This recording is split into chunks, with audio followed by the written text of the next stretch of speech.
ख्रिस्तामधील सर्वांना सलाम. आमच्या तारणाऱ्या जिवंत आणि गौरवी प्रभू येशू ख्रिस्ताच्या नावात विश्ववाणी परिवाराकडून आम्ही मार्गाकरिता प्रकाश कार्यक्रमात आपले सहर्ष स्वागत करीत आहोत.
आजच्या मननाकरिता देवाचे वचन इब्री लोकांपत्र याचा 10वा अध्याय वचने 11 ते 14.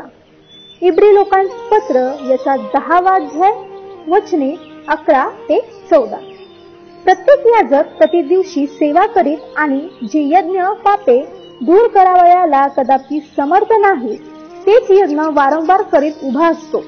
परंतु पापाबद्दल सार्वकालिक असा एकच यज्ञ अपूर्ण हा देवाच्या उजवीकडे बसला आहे आणि तेव्हापासून आपले वैरी आपले पदासन होईपर्यंत वाट पाहत आहे. कारण पवित्र होणाऱ्यांना त्याने एकाच अर्पणाने सर्व काळचे पूर्ण केले आहे. देवबाप वाचलेले वचन आपल्यासाठी आशीर्वादित करू. विश्ववाणीच्या आमच्या सर्व श्रोत्यांना प्रभू ख्रिस्तामध्ये सप्रेम सलाम. प्रियांनो, जी वचने आज सकाळी आपणासमोर वाचण्यात आलेली आहे ती इब्रिकरास पत्र याचं 10वा अध्याय आणि यातील जी वचनं आपण वाचलेली आहे या वचनामध्ये आम्ही पाहतो की पौल या ठिकाणी पापांच्या बदल्यामध्ये जे यज्ञार्पण जे होत असं बली दिल्या जात असं त्याबद्दल येथे सांगितलेलं आहे.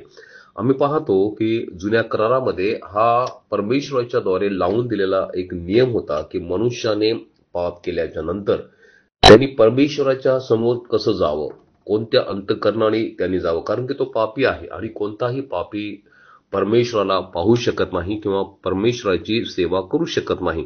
आणि म्हणून त्यासाठी हा एक नियम लावून देण्यात आलेला होता आणि तो म्हणजे की त्याने रक्त सांडावं.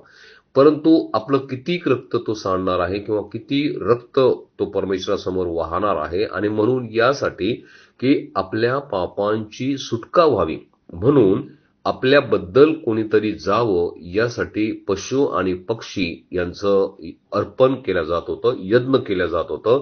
आणि म्हणून प्रत्येक मनुष्य जो पाप केला, ज्याने गुन्हा केलेला आहे त्याने आपल्या पापांबद्दल पश्चाताप म्हणून ते रक्त द्यावं. परंतु आम्ही पाहतो की ही जी तरतूद जी इस्रायल लोकांसाठी केलेली होती त्यामुळे आम्ही पाहतो की मनुष्याला वेगळ्या प्रकारचा त्यांनी विचार केला की आम्ही पाप करावं आणि यज्ञार्पण करावं, आम्ही पाप करावं आणि यज्ञार्पण करून त्यापासून आम्ही पापांची सुटका आम्ही मिळवून घ्यावी. आणि म्हणून एक प्रकारे आम्ही पाहतो की तो निर्भीड प्रकारे तो पाप करू लागला, कारण की त्याला हे माहिती होतं की मी जर हे पाप करत आहे तर त्या पापाच्या बदल्यात मला काहीतरी यज्ञ द्यायचं आहे, काहीतरी अर्पण ज्याचं रक्त वाहिल्या जाईल आणि ते अर्पण मला द्यायचं आहे. आणि म्हणून त्याला पापाची भीती वाटू लागली नाही, उलट त्यापासून सुटका पण आहे हे त्याच्या मनामध्ये पूर्णपणे घर केलं गेलं. आणि म्हणून अनेक आम्ही पाहतो की लोक जे आहेत त्यामुळं पाप मनुष्याचं वाढत गेलं, कारण की त्या मनुष्याला हे निश्चयपणे ही घटना ही ठाऊक होती की प्रत्येक मनुष्य हा पाप करतो आणि रक्त अर्पण करत आहे. आणि म्हणून आम्ही पाहतो की सरती शेवटी परमेश्वराने या सर्व गोष्टीचा त्याला अगदी बीट आला आणि तो म्हणाला की मनुष्यासाठी मी जी सोय करून दिली होती, मनुष्य त्याचा हा गैरफायदा घेत आहे. आणि म्हणून समस्त मनुष्य प्राण्यासाठी एकच अर्पण, एकच यज्ञ हा मनुष्याचा जो पुत्र, देवाचा पुत्र म्हटला गेलेला आहे, प्रभू येशू ख्रिस्त, त्याचं अर्पण जे आहे ते करण्याचं परमेश्वराने निश्चय केला. आणि आम्ही पाहतो की नवीन करारामध्ये याची तरतूद त्या ठिकाणी आम्हाला दिसत आहे.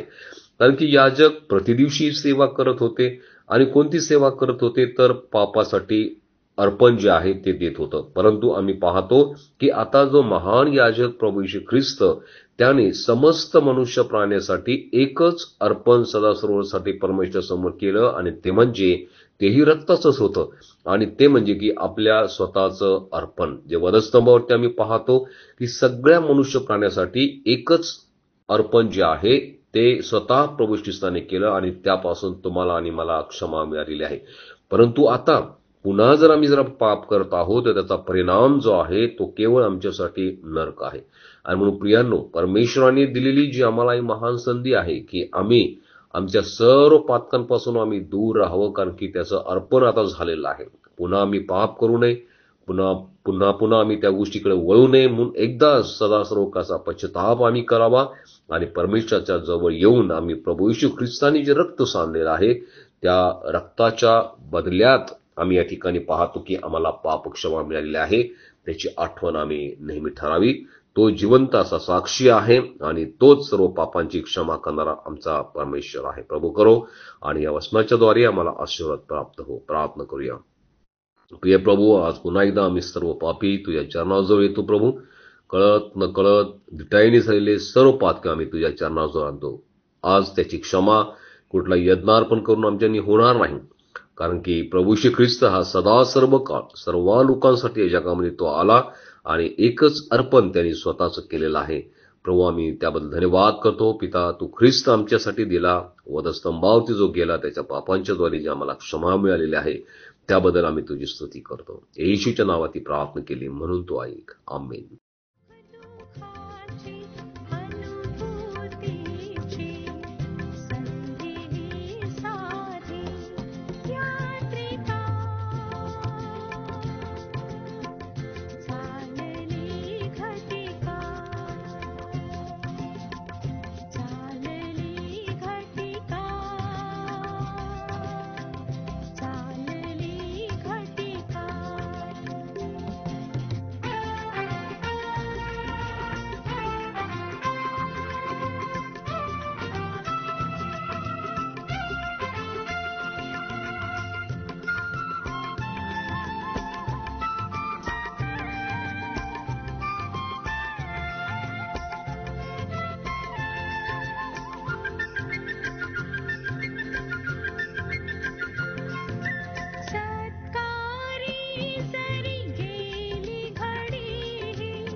माझ्या दुःखात माझे सांत्वन हे आहे की तुझे वचन मला नवजीवन देते.